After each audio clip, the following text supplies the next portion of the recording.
మూడు విషయాలు ఈనాటి మొదటి పట్టణము నుండి. పెంతెకొస్తు పండుగ రోజున పరిశుద్ధాత్మ దేవుడు శిష్యుల మీదకి వేంచేసినప్పుడు 3 అద్భుత కార్యాలు జరిగాయి.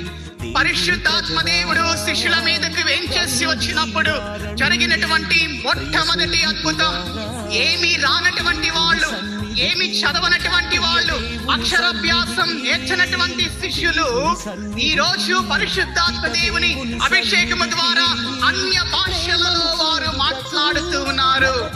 ఇది మొట్టమొదటి అద్భుతం ప్రియులారా, పరిశుద్ధాత్మ దేవుని యొక్క రాకడ ద్వారా.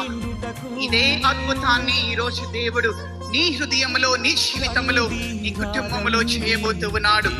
మనం అనేక భాషలు మాట్లాడకపోవచ్చు, కానీ నీ జీవిత విధానం అనేటువంటి భాష ద్వారా, నీవు జీవించేటువంటి జీవిత భాష ద్వారా ఇదిగో దేవుని స్వార్థ పరిచర్య ప్రకటింపబడాలి.